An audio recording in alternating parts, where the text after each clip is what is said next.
5월 18일 월요일 새벽 예배 본문의 말씀은 고린도 후서 11장 16절로 마지막 절 33절까지 말씀이 되겠습니다. 고린도 후서 11장 16절로 33절 마지막 절까지 말씀을 통해서 은혜를 나누도록 하겠습니다. 자, 우리가 어제 그 위에 전반부 11장 전반부에서 살펴본 대로 11장에서는 바울 자신과 거짓 사도들과의 어떤 비교, 그리고 거짓 사도들의 정체를 폭로하는 그러한 부분의 내용이었습니다. 그래서 바울 사도는 그 고린도 교회를 어지럽혔던 거짓 사도들을 향해서 거짓 사도, 그리고 속이는 일꾼, 그리스도의 사도로 가장한 자들, 사탄의 일꾼이라고까지 칭하며 경계할 것을 권면했습니다. 16절부터 계속해서 이 바울의 사도권에 대한 이야기를 이제 이어서 합니다.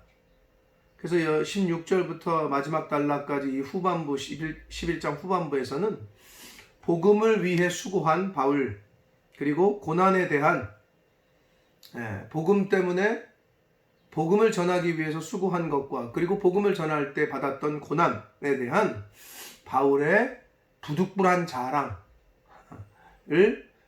이제 언급을 합니다. 왜 부득불이냐?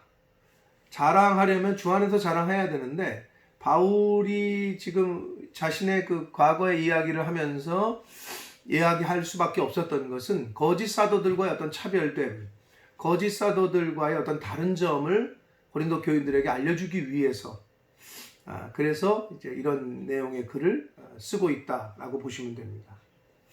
자, 한 절씩 보도록 하겠습니다. 16절 말씀.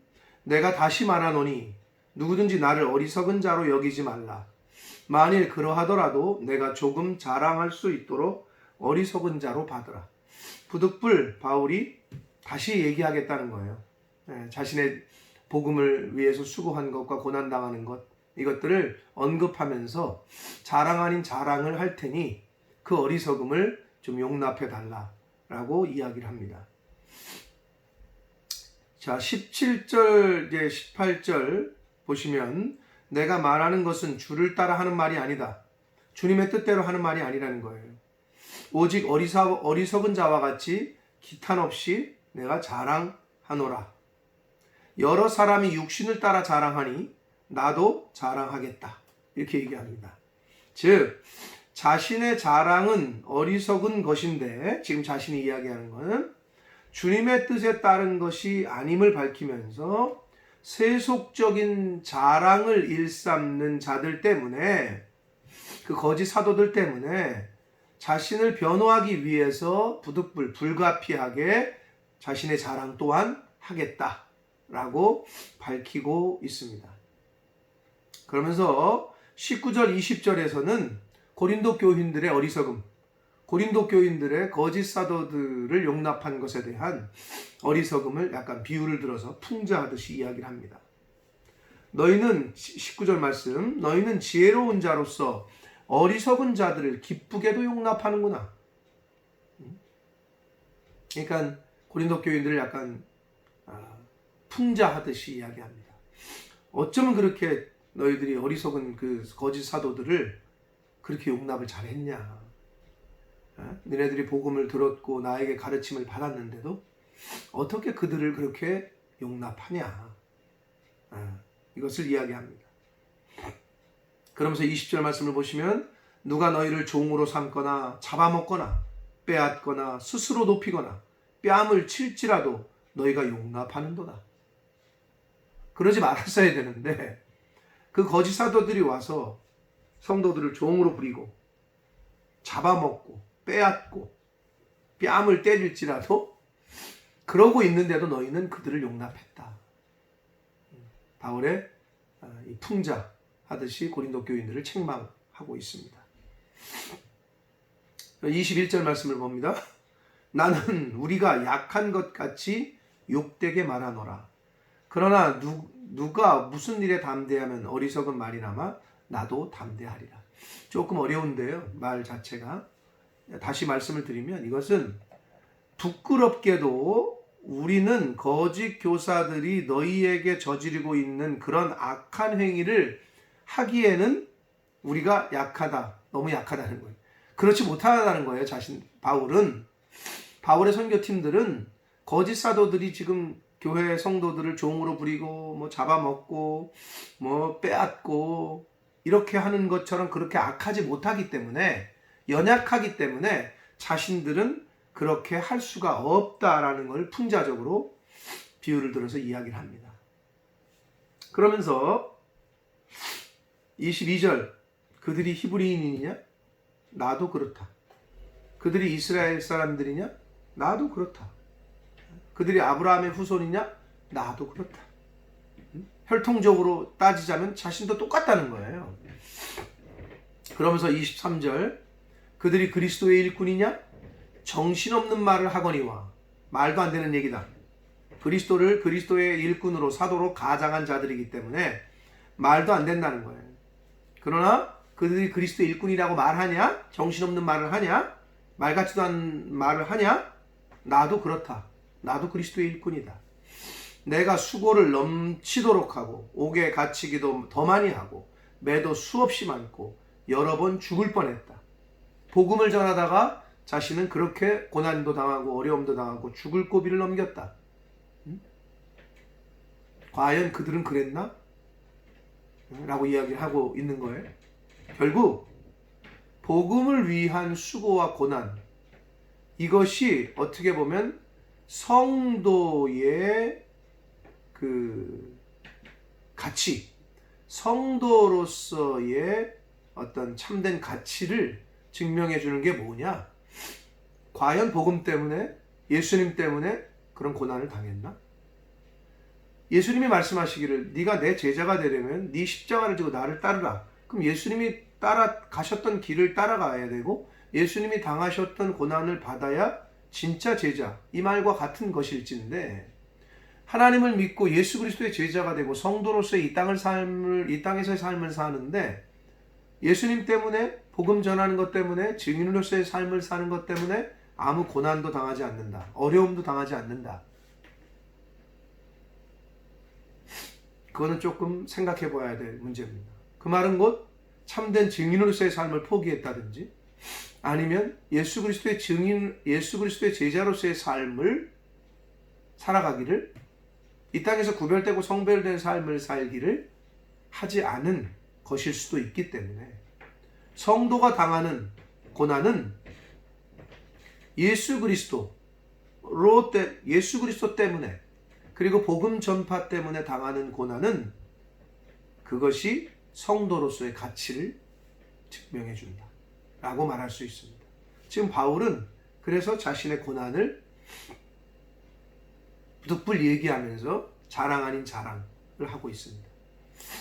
구체적으로 어떤 고난을 당했는지 24절 이하에 나타납니다. 말합니다. 자, 24절, 유대인들에게 40에서 하나 감한 매를 5번 맞았다. 이 태형, 3번 태장으로 맞았고, 1번 돌로 맞았고, 3번 파선하고, 일주야를 깊은 바다에서 지냈으며, 여러 번 여행하면서 강의 위험과 강도의 위험과 동족의 위험과 이방인의 위험과 시내의 위험과 광야의 위험과 바다의 위험과 거짓 형제 중에 위험을 당하고, 이렇게 얘기합니다. 자신이 고난당한 것을 아주 구체적으로 언급을 합니다. 또 수고하며 애쓰고 여러 번 자지 못하고 줄이며 목마르고 여러 번 굶고 춥고 헐벗었노라.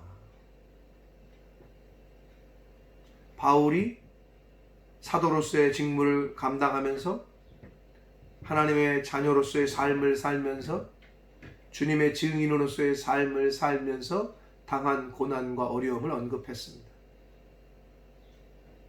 이 부분을 묵상하면서 저는 과연 그러면 나는 목사로서의 삶을 살면서 또는 영국에서 유학생 선교를 하는 선교사로서의 삶을 살면서 더 큰 의미에서 하나님의 자녀로서의 이 땅에서의 삶을 살면서 예수님 때문에, 사역 때문에 하나님의 자녀로서의 구별된 삶 때문에 과연 어떤 어려움을 당했나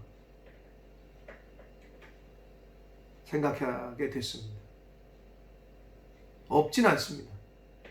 바울만큼은 아니지만 저도 이야기할 것이 있습니다. 여러분은 어떠십니까? 저보다 더한 분들도 있을 겁니다. 예수 믿는 것 때문에, 복음 전하는 것 때문에,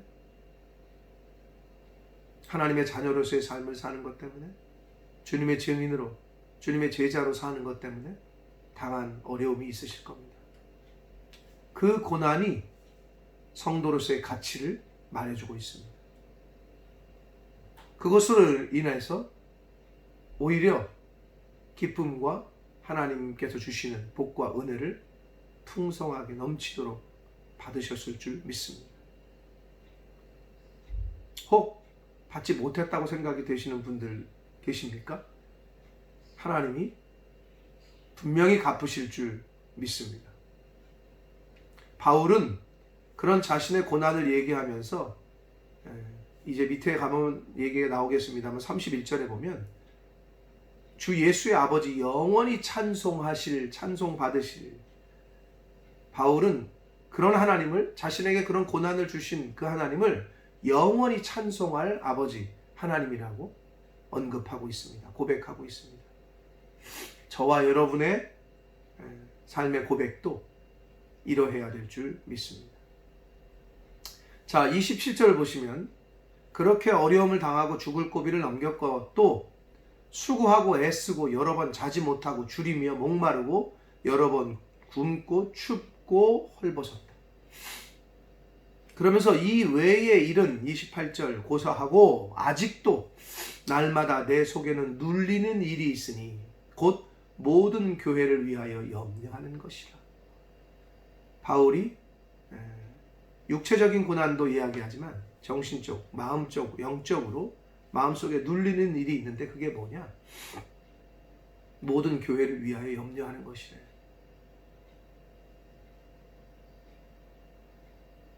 저도 어떤 성도님들을 생각하면 마음에 안타깝고 눌리는 일이 있어요.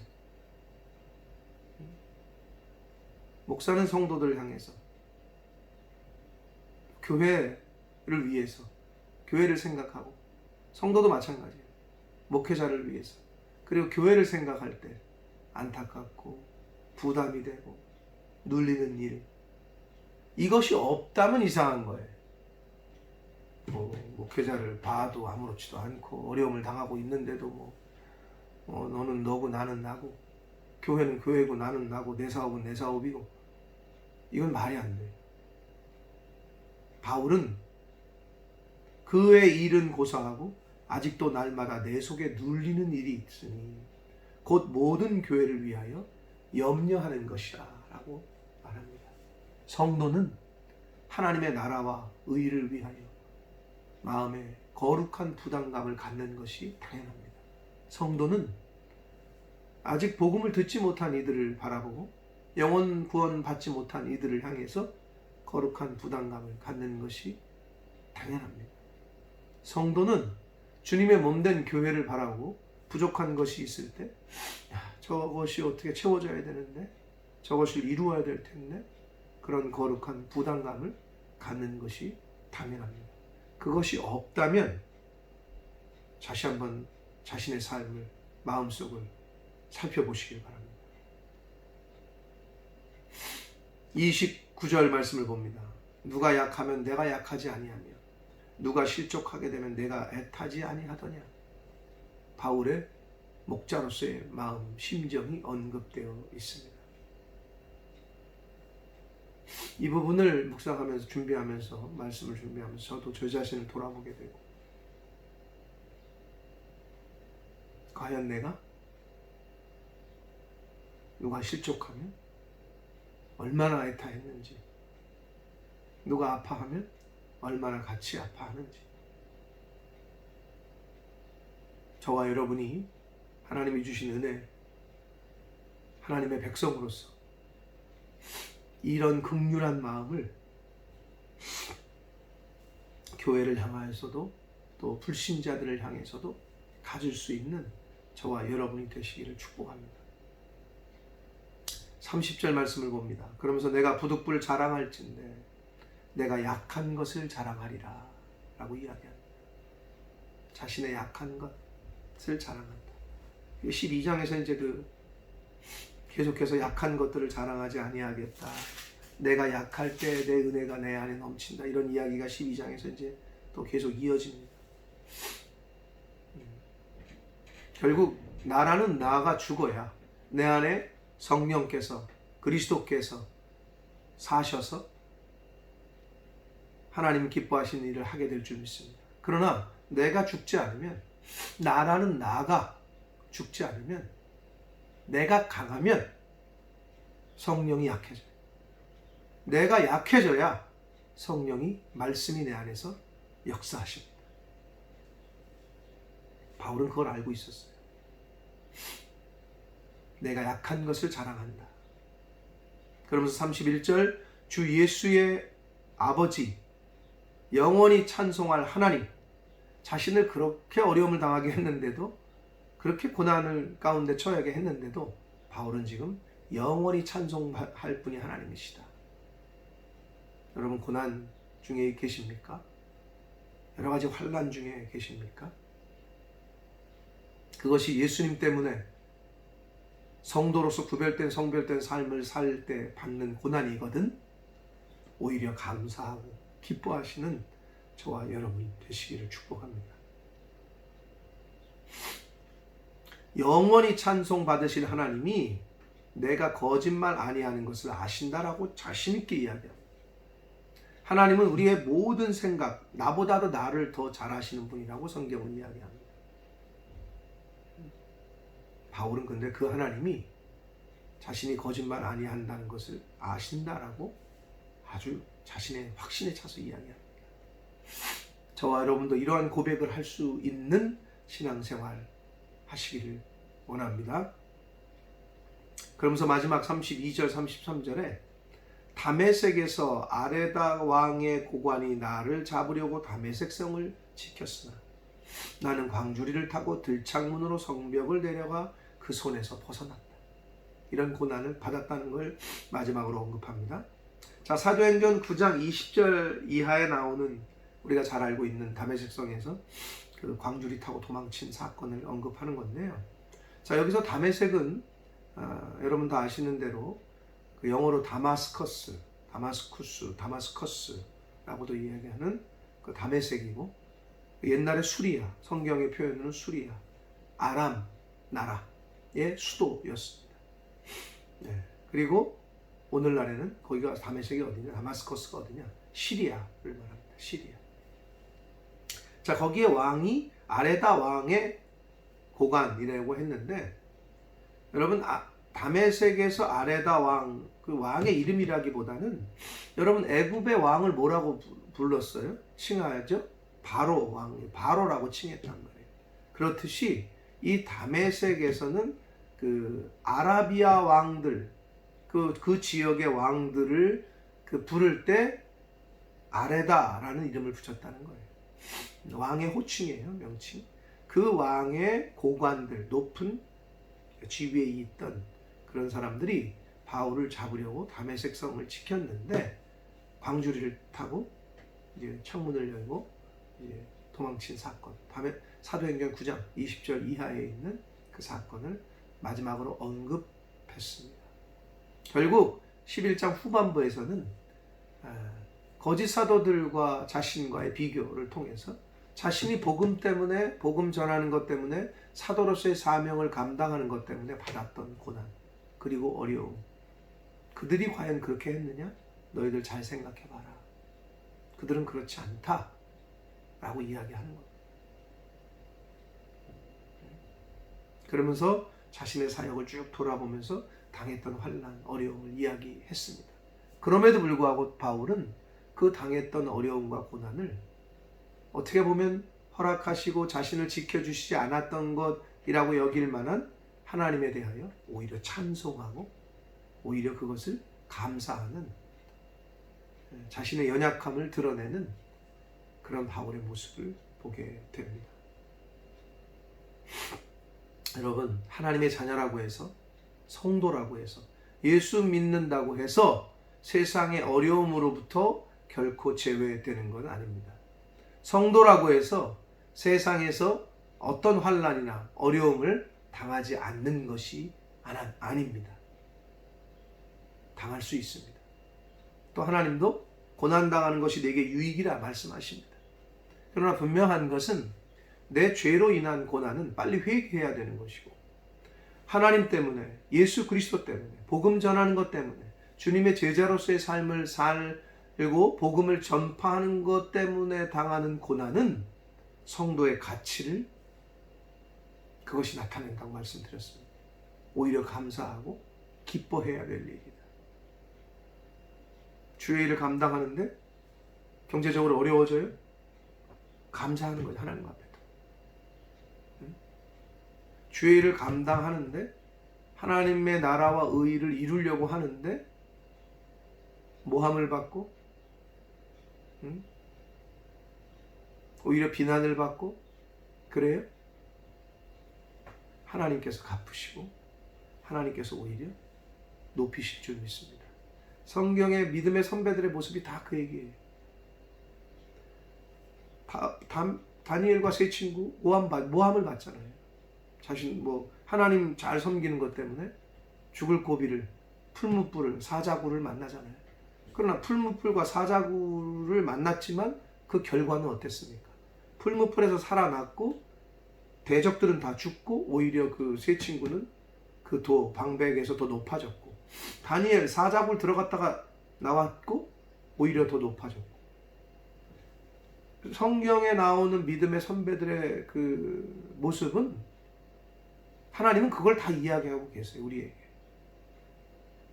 그러므로 우리는 믿음으로 고난을 바라보고 믿음으로 하나님의 나라와 의를 위해서 힘쓰고 그 일을 이루려고 애쓰고 사시면 되는 거예요. 그러면 뒤돌아보면 하나님이 다 채우셨고, 뒤돌아보면 하나님이 더 높이셨고 하는 은혜를 경험하실 줄 믿습니다. 그렇게 지금까지 살아오셨다면 앞으로도 하나님이 생명 주시는 날 동안에 남은 인생도 그렇게 믿음의 삶을 살아가는 저와 여러분이 되시기를 예수 그리스도 이름으로 축복합니다. 기도하겠습니다. 살아계신 하나님 아버지, 새로운 한 주 시작하게 하셨고 오늘 이 월요일 아침에 말씀을 듣고 또 시작하게 하시니 아버지 감사합니다. 아버지 하나님, 바울이 하나님의 사도로서의, 주님의 종으로서의 삶을 살다가 당했던 어려움들, 아버지, 성도가 성도로서의 삶을 살려다가, 주님의 증인으로서의 삶을 살려다가, 하나님의 자녀로서의 삶을 살려다가 당하는 고난이 있습니다. 그러나 그 고난이 곧 하나님께서 주시는 은혜요, 복을 경험하기 위한 것임을 믿습니다. 아버지, 하나님을 믿고 하나님의 자녀로서의 이 땅의 삶을 살아갈 때에, 성도로서의 삶을 살아갈 때에 당하는 어려움을 만나거든 오히려 기뻐하고 감사하고, 그럼에도 불구하고 하나님을 더 신뢰할 수 있는 그러한 신앙생활, 그러한 믿음 생활 할 수 있도록 주님 은혜 내려 주옵소서. 남은 인생 생명 주시는 날 동안에 성도로서의 삶, 맡겨주신 사명을 이루는 사명자로서의 삶 살아가는, 주님의 증인으로서의 삶을 살아가는 저희 모두가 되도록 주여 은혜 내려 주옵소서. 예수 그리스도 이름으로 축복하며 기도 올리옵나이다. 아멘.